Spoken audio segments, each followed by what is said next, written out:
Hello everyone and welcome to another edition of Overcoming Depression and Anxiety, brought to you by Healthy Me Summits. I'm Joanna Rushton, your host, and today we're being joined by Marisa Peer. Marisa has been named Best British Therapist by Tatler magazine and has spent the last 3 decades treating a client list that includes international superstars, CEOs, royalty and Olympic athletes. Trained as both a child psychologist and hypnotherapist, Marisa has helped thousands of people overcome profound personal issues. Marisa, thank you so much for taking the time to be with us here today. I know you have a busy schedule, but we really do appreciate it. You're welcome, very welcome.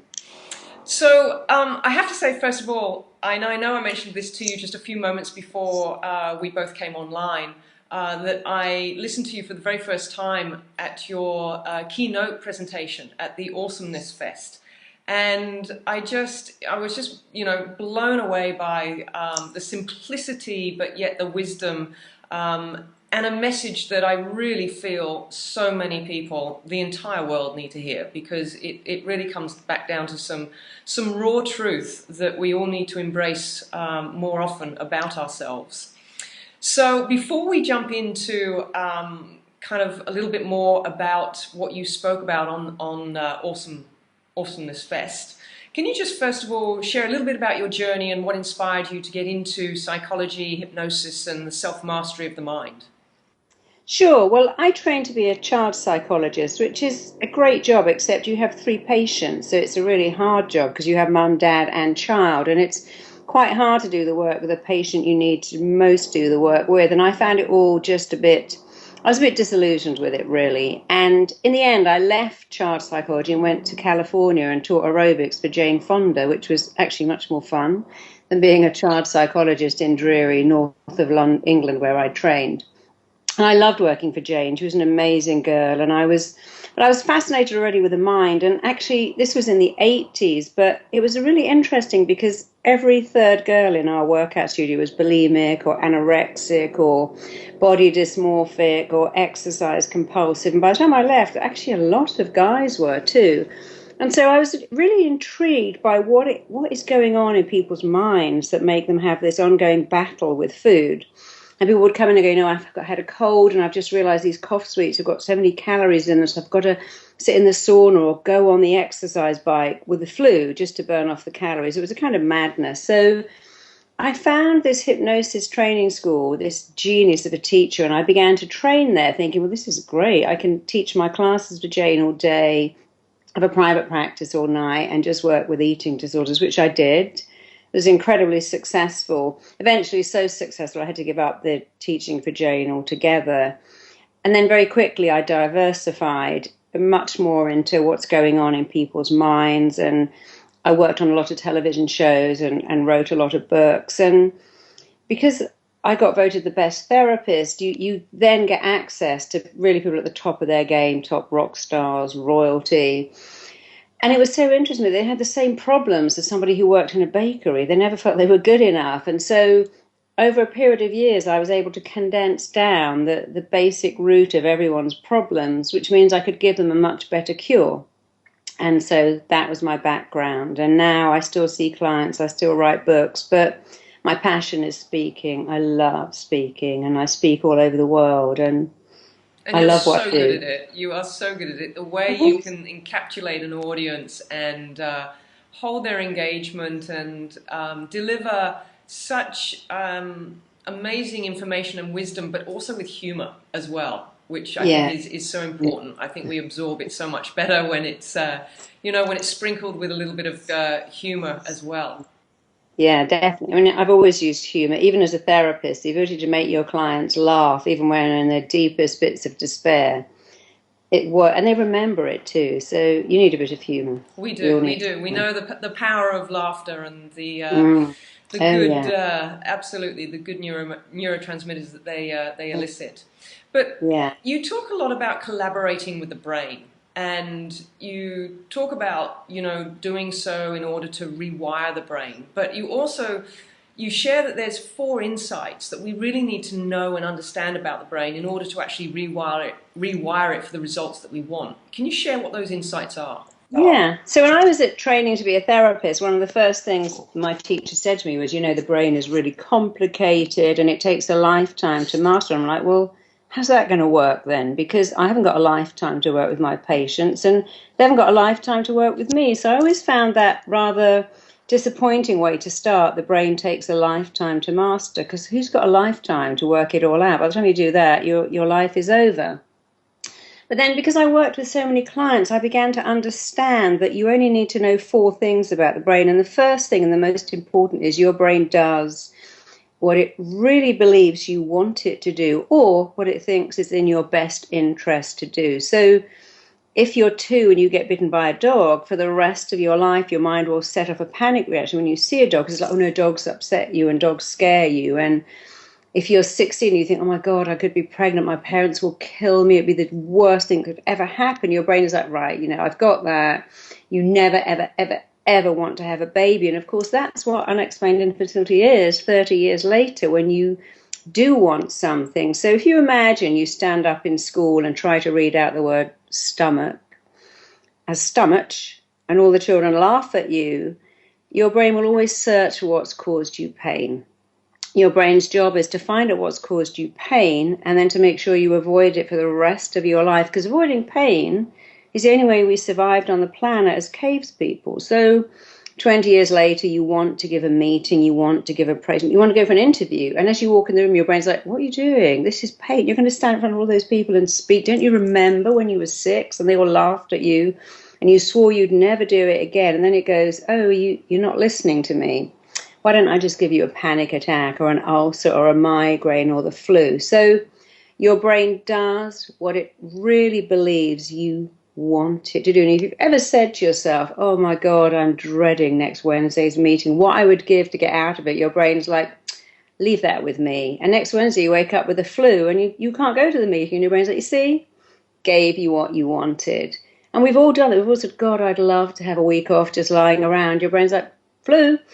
I'll give you a cold. You can have an upset stomach. So because your brain does what it thinks you want, you have a complete responsibility to be very, very specific and tell your brain what you want. You can't say, I want attention. I mean, people with nervous twitch get attention. People with BO get attention. You've got to say, I want positive attention, being really good at my job. So if you really want something, you have to tell your brain how much you want it, that you're prepared to do almost anything to get it, that you want to stay up all night and run your business. You want to spend hours studying. It's no good saying, yeah, I want to write a book, but I couldn't lock myself away all day and write. Or, yeah, I really want a great boyfriend, but I couldn't cope if they rejected me. Or, yeah, I want a baby, but I can't afford it and I'm dreading the pain and I hate hospitals, because you're giving your mind very confusing messages. Work out what you want. Tell your brain, I want this and I will do anything to get it. And then your brain will start to work with you rather than against you. So that's the most important thing. And the next three, they all kind of move into it anyway, in that your brain is always moving you towards pleasure and away from pain because it's a survival instinct. So if you want something, you got to keep telling your brain, this is pleasure. Working through the night is pleasure. Studying for these exams is pleasure. Going for a run so I drop 20 pounds is pleasure. Don't go, oh yeah, I really want to be slimmer, but I can't bear dieting. Or yeah, I want to be fit, but I hate the gym, because now you're linking pain to it. And if you look at anorexics and bulimics particularly, they're very interesting because to them what is pain is pleasure. I love food, but I hate it. I read cookery books all day, I don't eat. And when pain and pleasure are the same, it really sends your mind into a spin. And a lot of people do that. Yeah, I want to be in love and get married, but all men are bastards, and end up going off with your best friend. Yeah, I really want this great job, but I couldn't do the hours and I need to be around my children. You got to separate it to all pleasure, pleasure, pleasure, pleasure, and not having it as all pain, because your mind is like a heat-seeking missile. It will take you towards pleasure when it knows what pleasure is. And, pleasure can be anything. I mean, I've had clients in the movie world who take great pleasure in squirting a needle, into the most intimate parts of their body, because they link pleasure to being high, I mean, I couldn't imagine anything less pleasurable than going crawling through caves in pitch black. But other people find that delightful. You can choose what pleasure is. So some people link absolute pleasure to being sick all the time. They get attention. The brain is really weird how you can link actual pleasure to things that are painful, and you can link pain to things that are pleasurable. Like one of my relatives, I bought her a first class ticket to go on Eurosurge. I'm not going on that. That's going to get bombed by terrorists. So it's really amazing how the brain works. So the second thing is link lots of pleasure to it. And the third thing is to understand that your brain only ever responds to two things: the pictures you make in your head and the words you say to yourself. And there's nothing else. So when you go, that's a nightmare, that's a disaster, that's going to kill me, I'm dying under my paperwork, this stress is going to finish me off, my children are driving me mad, I'm going up the wall with stress, you're putting in really powerful pictures. Like people say, oh, it's hell in the supermarket. Like, really? Hell in a market? I don't think so.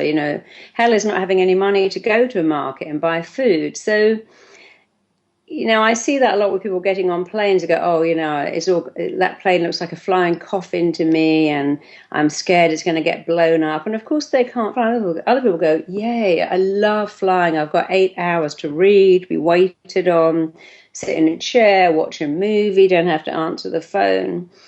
So because your mind only responds to those two things, you can choose every minute of every day to make something pleasurable, even if it's painful. So if you have to have an injection, if you sing, your mind goes, oh, I guess you like this because you're singing. If you're working out really hard, sing. If you're doing something you don't want to do, keep saying, I've chosen this and I've chosen to feel great about it. Because if you look at how Marines are when they're running through rain and sleet and mud, they sing.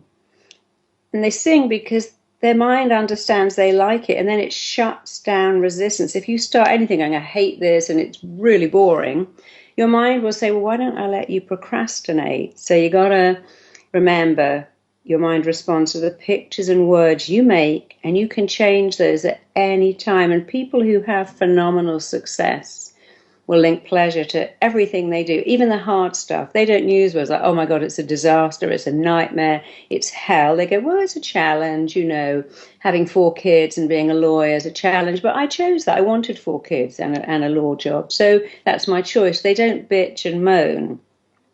You'd never hear J-Lo going, oh, it's so unfair that I can't eat a cake. She goes, no, I'm a world performing rock star. I don't eat cakes. That's a choice. And when your mind gets it as a choice, the resistance shuts down.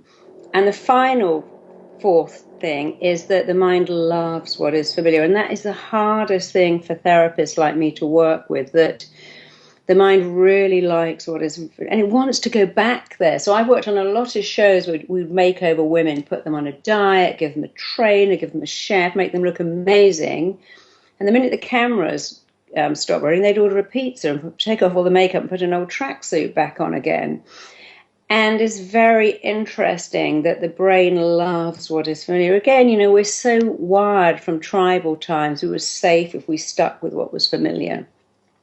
So women who've had very dismissive, aggressive fathers will often date guys like that. And it isn't that they like them, it's just it feels so familiar. They think, oh, I recognize this, I know what to do with this. And if you introduce them to a really nice guy, they go, oh no, he was too good for me.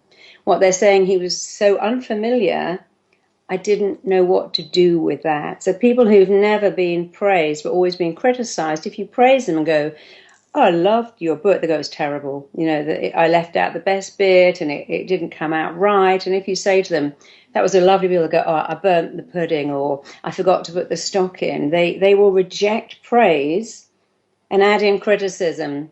And so to succeed at anything at all, here's a great tip. Make anything that is familiar and negative completely unfamiliar, and make anything that you want familiar. When people praise you, just start to go, thank you. Yeah, I love these boots too. Or yeah, thank you. This is my favorite. Well, thanks. I loved writing that book. Like when you said to me I was a great speaker, I'd never go, oh, it's terrible, it was rubbish. I go, yeah, I love being a speaker. So make what is bad for you and familiar unfamiliar, and make what is not yet familiar familiar. So for instance, running, if you get up at 6 a.m. and run, after a while you like it. If you take sugar out of your tea, you like it. So tell your brain what you want. Always make what you want pleasure, not pain. Take full responsibility of the pictures you make in your head and the words you say to yourself, and make what is negative unfamiliar and what is positive familiar. And it will change your life in the most dramatic and remarkable and really fast way. Wow, we're only 10 minutes in, and already we've just had a wealth of information and tips that, are light bulb moments for a lot of people that feel Yeah, stuck. And, yeah, for a lot of people that feel a victim of their circumstances and disempowered to yeah, be able to do anything with it. It's a light bulb moment to realize that you can actually choose what represents pleasure and what actually represents pain. yeah. And Of course you can. to train the brain accordingly. But that, for a lot of people, that's a light bulb moment that they even have that capacity, or they have the ability to do that. That Yeah, that, that is actually within their own sphere, so to speak. yeah. So Especially language, my husband the other day, he woke up and he went, "It's winter." I said, "It's not winter, it's autumn." And autumn is great. And I just don't know. I was like, "Oh, it's dark. I hate the dark. I hate the cold." I mean, it's very easy to slip into that, but you can find something happy in everything. And once you train your mind to do that, of course, it becomes so familiar that you start to say, "Oh, this cup of tea is amazing," or "just getting up and having my first cup of coffee is wonderful." You start to get so much pleasure from little things. And once you train your mind to look for pleasure, it finds it everywhere you go. Because the thing about the mind is, whatever you believe, you go out into the world and it honors your beliefs. The people who go, "Yeah, everyone's out to rip you off and they're all crooks," will go out every day and find examples of that. And people who say, "Life's wonderful and people are helping you," and they're generally kind of honest, you can find examples of that too, because whatever you look for, you find. So look for better stuff, and I promise you'll find it. yeah, awesome, awesome. You said before that physiologically we are hardwired to look for connection and to want Yeah. and need connection Oh, yeah. because it's I can you explain why that is from a primal perspective? Yeah, so our brain has probably changed 1% since caveman times. We forget that we're living in a modern world, but we have a very tribal brain. And you see that still in nature. If you were born to a baby lion, if you're a baby lion or a giraffe, if your mother doesn't like you, there's not a chance you're going to make it. And so humans come onto the planet with a very interesting awareness. I will survive if I'm connected to the people I'm around. So we know that our survival is very linked to our connection. So we must connect. So you see little children going to school going, "I like pasta, I like pasta, I like Postman Pat, I like Postman Pat." And they look for people who are like them, and then they feel connected. Because, of course, in tribal times, if you weren't connected, you wouldn't make it. For women especially, every time your partner went out hunting bison, you knew he might never come back. And the only way you could make it if you had 3 or 4 kids was to have the other tribes people like you and connect you enough that they would take on you and they would share their food. And so women have always had this kind of gossipy, chatty nature to survive, whereas men, every day they knew that when they went out and hunted bison, they too might not survive, but they coped by shutting down, by not really discussing what that felt like to face death every day. And we're still the same. When a relationship goes wrong, men go out and find another one. Women want to talk about it to anybody they can. So we come onto the planet, we must connect. We are born with two powerful needs. Find connection, avoid rejection, because that means we will survive. Because, of course, many hundred years ago, all tribes would banish people who didn't behave in a way that they thought was appropriate. And we know that in jail, they put you in solitary confinement. We know that they would maroon difficult sailors. But you see, in those days, you would die if that happened. But you see, now you could go and live in a little studio apartment, never see a soul for 60 years, have your food delivered, and live until you're 95. So our belief that my life is threatened if I'm rejected isn't relevant, and yet it still feels exactly as it is. So people who are rejected will say, I got fired on the spot from my job and I don't work now because I couldn't do that again, or I got dumped by the love of my life and it broke my heart. I'm never going to have a relationship. I couldn't bear the pain. So we're very damaged by rejection. We still have this fragile belief that if we're rejected, it will end our lives. And so people will say, yeah, I really want, to ask this person out, but I can't in case they reject me, or I really want this great job, but there's no way I can do it. Or, I've written a book, but I never sent it out to a publisher in case I got rejected. And one of the things that would change your life is to remember no one can reject you unless you agree with them. Like if I said to you, I don't like you because you're wearing yellow and I hate yellow. Well, you're not wearing yellow, so how could you ever let that in? It's clearly not true. But we let stuff in all the time that isn't true. And one of the things that will change your life is to choose not to let in rejection. People will be mean, they'll be harsh, and you just go, oh, you're having a bad day. We all have bad days, but you don't have to let rejection in. So I know that you've got, 5 very simple but yet very powerful steps Yeah. towards not letting rejection Yeah. take you I'll in. tell you what they are. So I love let's that because go I through think the that anxiety for people these days, yeah. the fear of being rejected and the anxiety that's generated from that fear is enough to stop people in the tracks of making connections. But you know what? Sometimes you have to look back through your life and think rejection's been the best thing that ever happened to you. If you hadn't been rejected by your first boyfriend, you'd still be with him. If you hadn't got fired from your first tacky job as a waitress, you might be still in it. I'm sure Catherine Zeta-Jones wakes up every day and says, thank you, God, so much that my 2 boyfriends in England rejected me so badly that I went off to America with a broken heart, met Michael Douglas and became Hollywood royalty. That wouldn't have happened if she hadn't been rejected. My first ever boyfriend, the first love I ever had, who broke my heart, many years later, because I was in the paper a lot, he contacted me and said, oh, I'm always reading about you and I'd love to see you again. So I went, okay, because he still lives in the village where I was born and I still go there to see my parents. So next time I was in the village, I went over to see him. I walked into his house and I said, oh my God, thank you so much, God. Thank you, thank you, thank you that this boy rejected me, because otherwise I could be married to him. And this would be my life, really small and narrow and pretty horrible life, really. I mean, he's a sweet guy, but he did me the biggest favor.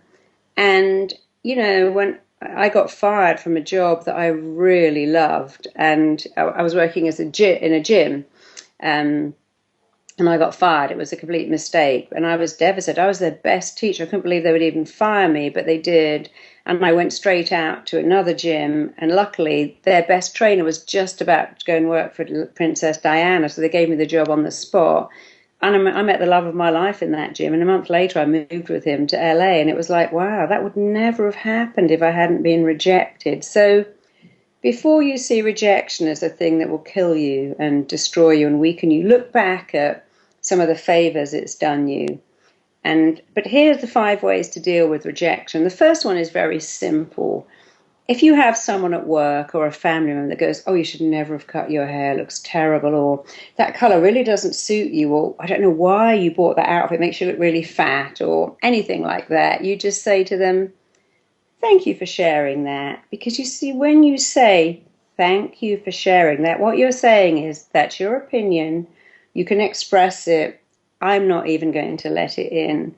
And I used to do that a lot. When my daughter was about 17, I'd go, oh, you're the most horrible mother in the world. All my friends' mothers let them have sleep outs and drink and smoke. I just go, well, thank you for sharing that, but that's not going to happen. And I didn't have to retaliate and say, how dare you say that? So thank you for sharing that. It's really effective with the little everyday barbs that people sling at you. The second thing to do when people really say something very mean, like let's imagine you've just given a talk or you spoke up at work and the next day one of your colleagues says, oh my God, you were terrible. You were so wooden, it was an insult to wood. What you say then is, I'm sorry, I didn't actually get that. Would you repeat that again? Because I missed what you said. they know straight away that you're onto them and you're going to call them out on what they said. And they usually go, oh, nothing, just me and my big mouth, just ignore it.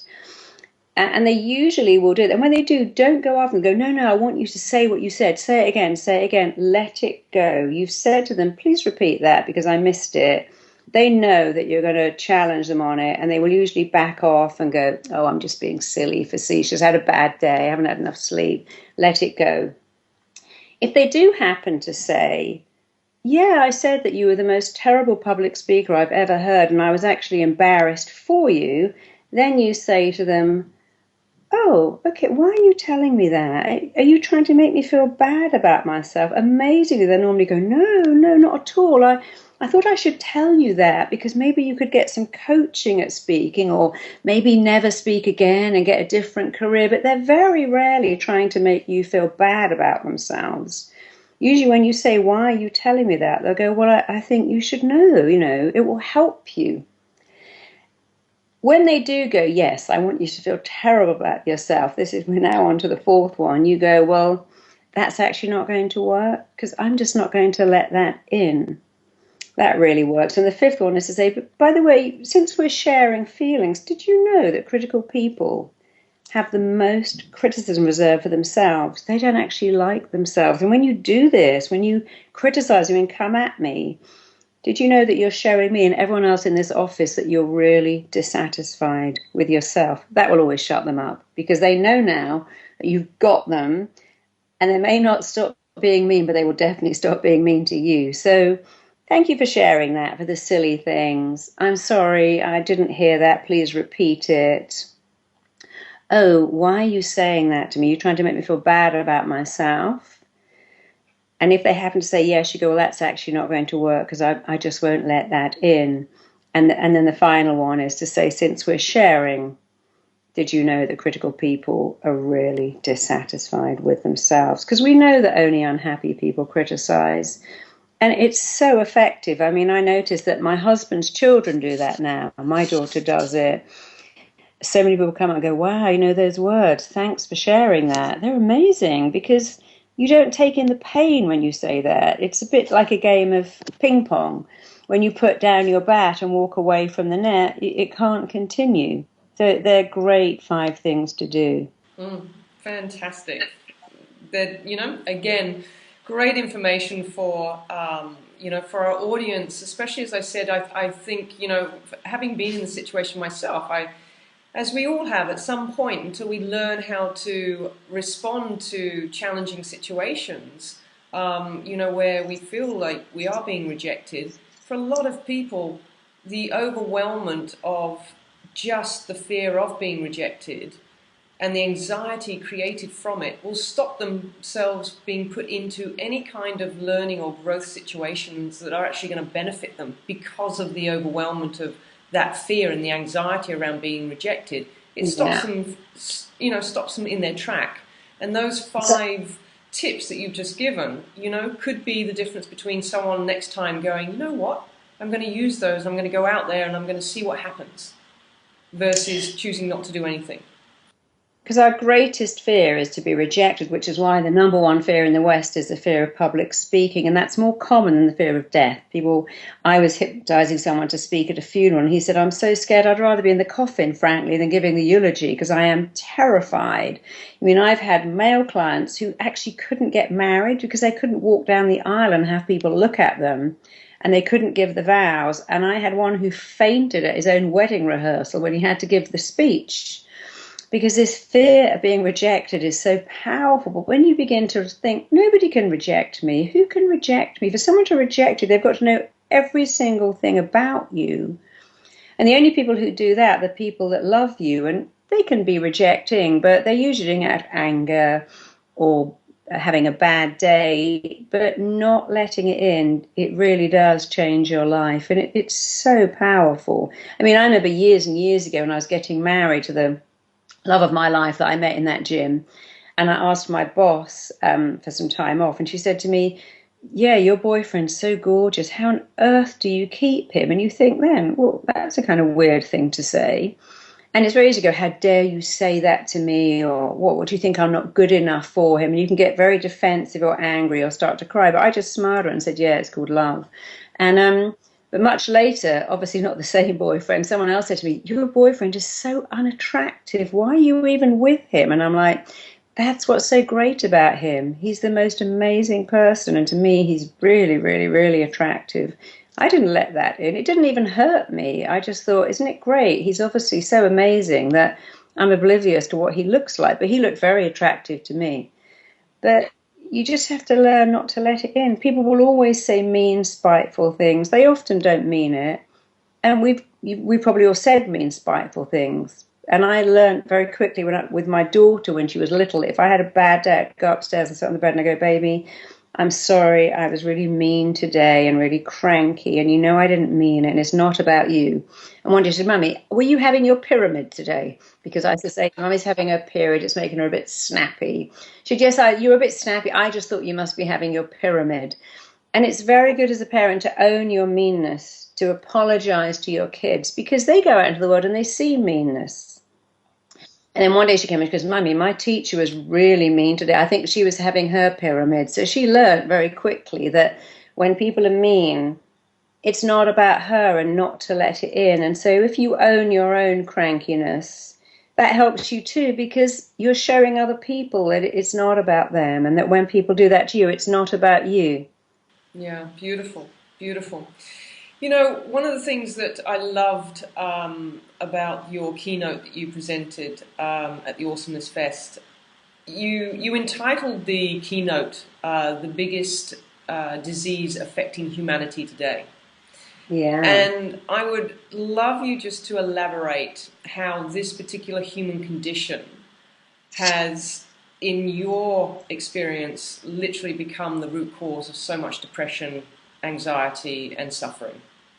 Well, I worked with a lot of people at the very top of their game, like major movie stars with mansions and Ferraris and beautiful partners and gorgeous children, and they were all depressed. And I came to realize very quickly that what causes people's depression is this belief that I'm not enough. And so, in fact, when I was training at therapy school, we were taught then that the common denominator of almost all emotional issues is a belief that I am not lovable enough or not good enough. And I remember that expression because it was very profound. And I noticed how apparent that was. So I was working with a major movie star, and when I walked into his house, I said, oh, I love your house because I hate this house. I'm moving. I hate the neighbors, and it's not the right location, and the sun isn't quite right. And he was just getting divorced from his fourth wife, and he said how much she disappointed him. And you couldn't put any car outside his house unless it was a Ferrari or a Porsche. And when he said to me, I don't know what's wrong, nobody can fix me. I don't know whether they sent some Brit to fix me because no one else has managed. I went, oh, I can fix you because I know what's wrong with you already. He went, what? And I'm like, you know that you don't feel good enough, don't you? And he said, do you think that's true? I'm like, of course it's true. I know it. You know it. And then we talked about his early life, and he was brought up in a trailer park without any money and had a very absent, kind of aggressive bully of a father. And of course, when we're children, we have to idealize our parents. It's that tribal rejection thing. When we're little, we must believe our parents are perfect.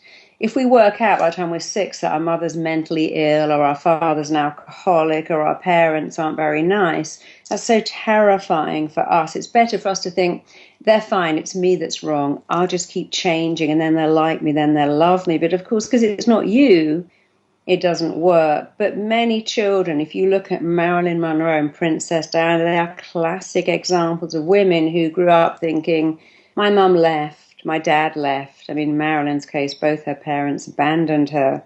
With Diana, her mother left, and she was raised by nannies. And children that are abandoned, whether physically or just emotionally, believe, why is this happening to me? I'm not lovable enough. If I was lovable enough, it wouldn't happen. So they try really hard to make everyone love them.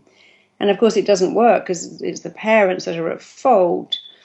And then they have this lifelong belief. And it's terribly sad when you look at the Philip Seymour Hoffmans and the Robin Williams and the Brittany Murphys of the world, even lovely Amy Winehouse, who have everything going for them except one thing.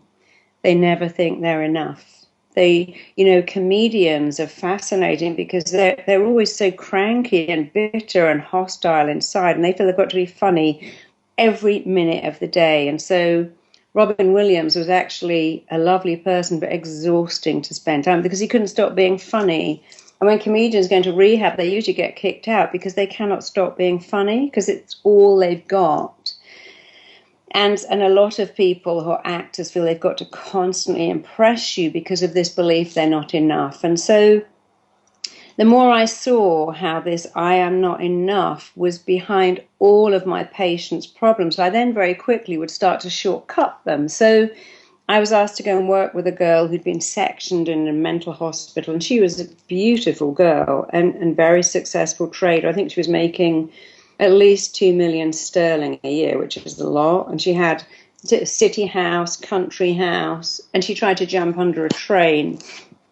She was very, very depressed. And when I went in to see her, I'd read her notes, and they used to call me the terrorist therapist because therapists would ring me up and say, you're the only person that can fix people. So I would get people that other doctors and therapists couldn't fix. And this one particular hospital and one particular doctor would always call me if he couldn't get anywhere. So he said, this girl is like suicidally depressed and no treatment. So she's actually so intent on killing herself, we just don't know what to do. Would you just come in and see? Maybe you can do something. So I looked at her notes. Her notes said she was bipolar. It said she was a compulsive shopper, compulsive spender. But it also said that her mother had killed herself when she was quite young, I think about 11, and she had found her. So when I went in to see her, I said, do you know what's wrong with you? She went, oh, yes, I know what's wrong with me. I'm bipolar. I'm a compulsive shopper, I'm a compulsive spender, I'm a compulsive hoarder. I went, no, none of that. They're just symptoms. What's wrong with you is that you don't think you are lovable enough. You don't think you're enough, and that's why you shop. Compulsive shopping is because you feel that you're not enough inside, and therefore you need so much stuff to try and fill the emptiness. And when you've got all the stuff, you hoard all the stuff because it's like, if I've got all this, I must be okay, but because you're not okay, you're buying more stuff. So your real illness is none of those things. They are symptoms. Your illness is that you don't think you are lovable enough, which makes sense because any child whose mother first kills herself, but also does it where you're going to find her would think, my mum didn't love me enough to live. She didn't even love me enough to do it, in the woods or somewhere where I wouldn't be the person to find her. And that's left you with a terrible pain that you're not enough. I said, but, that pain is curable. So I took her phone and I wrote on her phone alerts, I'm enough. So it would go off at 8 o'clock every night. I wrote it on her screensaver. I wrote it on a mirror. She wasn't allowed out of this room, so I wrote it all over the room. And she said, I don't even know why you're doing this because I am going to kill myself. It's all a bit irrelevant now. And I said, well, I get that. I hope you don't. But since they're not going to let you out in order to do that for quite some time, you might as well just play with this. Just say it every day, read it, listen to it. Then I made her a little recording that said you're lovable and you're enough and you always have been and you always will be. And I left her with that. But I'd send her a text every day saying you're enough. And after about 10 days, she'd text me back saying I'm enough. And then we had this little text thing just every day. She'd text it, I'd text it. And amazingly, that has completely changed her life. She's now got a charity for people with depression, and she gave up being a trader, and she's a completely different person.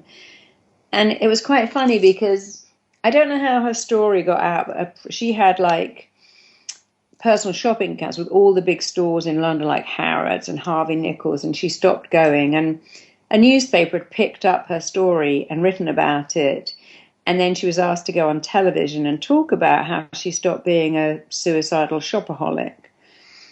And they asked me to go, so I went, and they were talking, and said, what did you do? All these psychiatrists and therapists and sections and sent to the best mental hospitals. What did you do? And so I kind of took a deep breath. I thought they'd laugh at me. I went, well, I told her she was good enough and lovable enough just the way she was. I said I'm enough to her so many times. I recorded it, I whispered it in her ear, I wrote it on her mirror, I wrote it on her phone. I made her say it every day over and over and again. And the anchorman went, oh, I love that. I'm going to go home and do that too.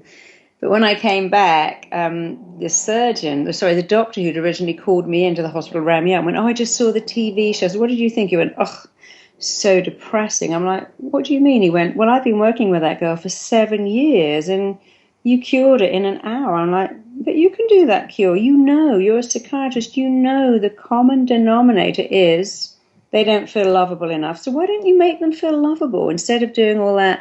How do you feel today? And how does that make you feel? And what are you feeling?" You know what they're feeling. They don't feel they are enough.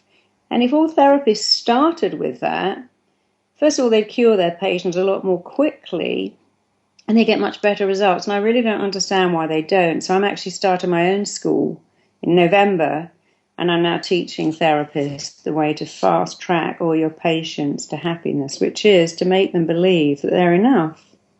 Wow, fantastic. Because that was actually one of my next questions was to ask you quite frankly whether or not the more traditional methods of psychiatry are just outdated for what we now know, the neuroscience of how the brain works, quantum physics for, how we can change our realities and how we can program our brains and how we can actually work with our brains. Does that not I mean, make it a little obsolete, the more orthodox approaches? I think they're completely obsolete. I mean, a lot of a lot of people I know who are psychiatrists are very caught up with this. If I cure the patient in one session, I've lost the patient.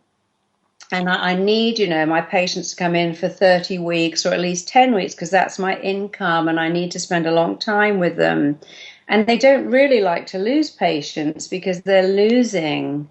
Like, imagine if you cut someone's hair once and they never came back as a hairdresser. We like reoccurring trade.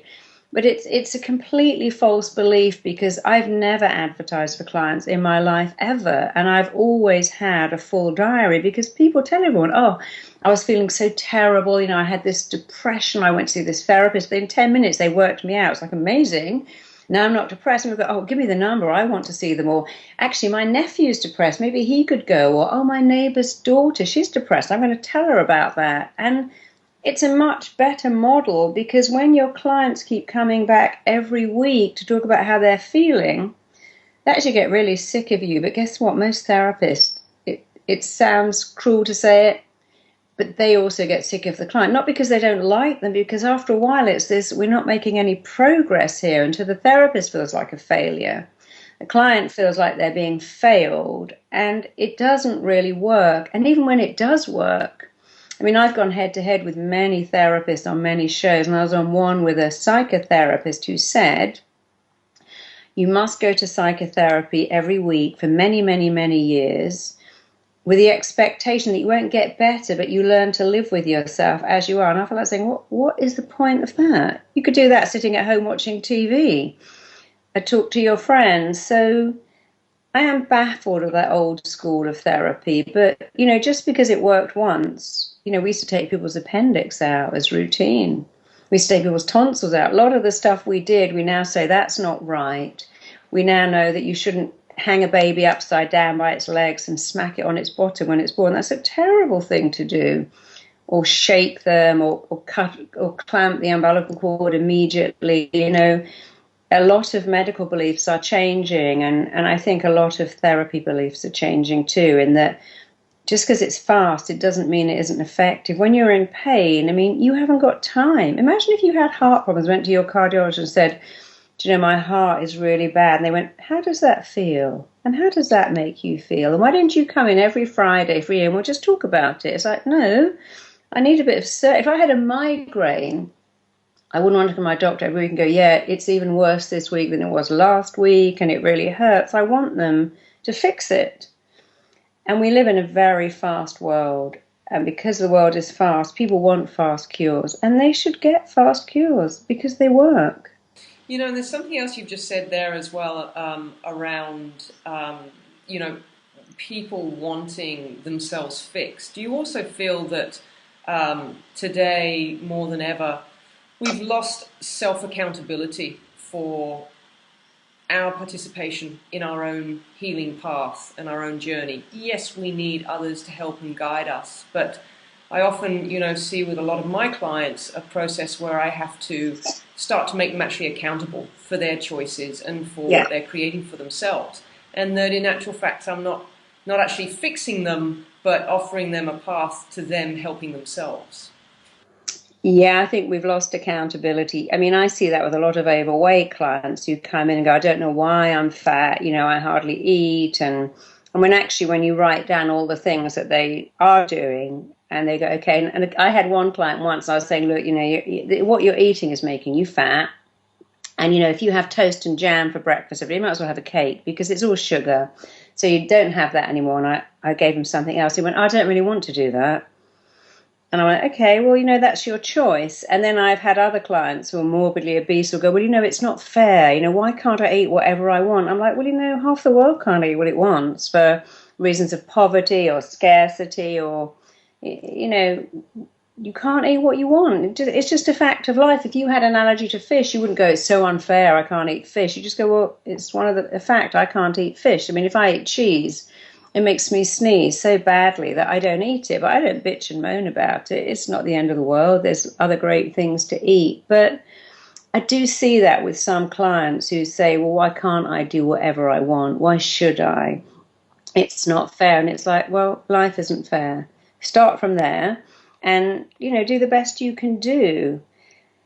But it is interesting that we kind of have almost gone overboard with, my husband was saying that the other day, that now when you go to restaurants and aeroplanes, you see children screaming and the parents go, oh yeah, he needs to express himself. They don't ever want to tell their children it's not appropriate to scream in a restaurant. It's not great to run up and down an aeroplane screaming your head off and throwing things around. And I don't know, when my little girl was little, I go, listen, if you want to come out with adults, there's one rule. You behave like an adult. If you can't do that, then you can't come. But if you can, then you can. And she always behaved very well because she understood the rule. If you make a fuss and cry and scream, well, you can never come again. And it was a big treat to come out to dinner with grown-ups. But it is interesting how I'm sure every generation says that. I think maybe because we have less children and so many people have their children late, that they treat them like some kind of supreme being, and they don't want to criticize them, they don't want to tell them off, they don't want to make them feel they're failing, they tell them they're wonderful at everything, and they don't give them accountability. I see that with a lot of alcoholics too, come in and go, here's my alcoholism, what can you do with it? It's like, you have to participate in your recovery. You want to stop drinking? I'm going to give you this recording, but you have to join in. And a lot of them say, oh, I never listened to that recording, I didn't have time. Do you have time to read the paper every day? Do you watch your favorite TV show? Well, then you have time. Yeah. So you do have to be a bit tough with some people, but it is a shame that people will say, I've got the lazy gene or the fat gene. And absolutely blame it on something outside of themselves. As you said, their genes or something outside of themselves for the situation or the diagnosis that they have. It's hereditary, or my parents have it, so I'm bound to have it. Yeah. And it becomes an excuse for not taking accountability, and especially with everything we know today around epigenetics and our capacity to influence our health, our path, our choices. So it's an interesting paradigm for people to consider when they feel stuck. How much are they contributing to that feeling of being stuck? Yeah, and you see that, they did some studies in England where they said that adopted girls would have exactly the same periods that their adopted mothers have. So if your mother walks around going, oh God, I'm in such pain and the cramp and I can't move and I need to lie down, their daughters who weren't genetically theirs would do the same. And the ones who went, I'm off to play tennis now and it's just a bit of bleeding, who cares, I'm going swimming, I'm far too busy to give in to that, had that kind of reaction too, because you learn what you live. So genetics aside, you learn what you live. If you have a depressed parent who says, I can't cope, life is terrible, that's what you're learning. And it's very important to make a decision that I'm not going to believe that anymore. Just because you live it, you're not living it now. Yeah, absolutely. Marisa, thank you so much. It's been an amazing hour spent with you and just your knowledge, your wisdom, And, it's funny because when I listened to you for the first time, it was having listened to your keynote that we actually decided that we need to ask one generic question to all of our speakers. Okay. And so that one generic question actually came from listening to your keynote. And that is essentially because, as you say, the brain will believe anything you tell it. And that neuroscience today has validated that very fact that the physiology and the biology of the body will start to play out what you choose to tell it every day. So with that, we're asking all of our speakers what their I am statement is. Now, I know the very first and the very obvious one for you would be I am enough, and absolutely that would be our number one. But do you have an I am statement that you have used for yourself as well as the I am enough? Is there another one that you have used a So lot? I use I am happy a lot. So my husband and I was giving a talk in Utah a few weeks ago. It was amazing. And from Utah, we decided to go to Las Vegas en route to London. And my husband found it a bit of a shock to go from sitting in a meadow up a mountain to being in Las Vegas, saying, "Oh, I hate it here. I don't like it here. It's horrible." And I just said, "I'm happy. It's different. We're in fake Rome. Let's do as the fake Romans do because we're staying in Caesar's palace." So I'm happy. I'm in the moment. I think it's so important. I do that a lot. If I sit down to eat, I just try and have one bite and go, oh my God, this is like so lovely. It's really important. I had to have some surgery a little while ago, and you had to fast from 1 o'clock the day before. And I'd taken an apple with me. And actually, it was supposed to be at 7, and they did it at 7 at night. And about 4 in the afternoon, I opened the drawer and I smelled the apple. And it was like, oh my God, that smells like the best thing I've ever smelled in my life, because I hadn't eaten by then for 36 hours. And you forget, when I did eat that apple later, it was like, oh my God, this is like one of the best things I've ever eaten. When you haven't, it's just silly things like, getting in a hot bath or anything, the sun coming out and it's being rainy. I try to look for happiness in the tiniest little things. And I find that saying that I'm happy, I'm in a traffic jam, I'm happy because, hey, I've got a car, I've got music, I've got some granola bars in my dashboard, I've got a phone, I can sit and have a conversation with my husband while the traffic crawls along. You got to look for happiness. So if I'm in the supermarket and there's a big queue, I don't go, oh my God, I go, this is amazing. I've got all this money. My friends are coming for dinner. I can buy whatever I want. It sounds a bit Pollyanna, I know, but it's training your mind to keep looking for happiness rather than bitching and moaning about traffic and queues and banks, and because all that stuff is silly. It can only make you unhappy if you let it. So I'm happy pretty much all the time is a good thing to have. I'm loving it, loving it. I'm happy and I am enough.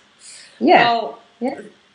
Marisa, thank you so much. It's been an absolute pleasure. Your wealth of knowledge and information and the golden nuggets that you've given us along the way, I have no doubt has inspired our audience and entertained them as well at the same time, as you do when you speak and you share your wisdom. It always has that edge of just wanting to keep you there and learning more and staying engaged with you. So thank you so much for your time and your energy.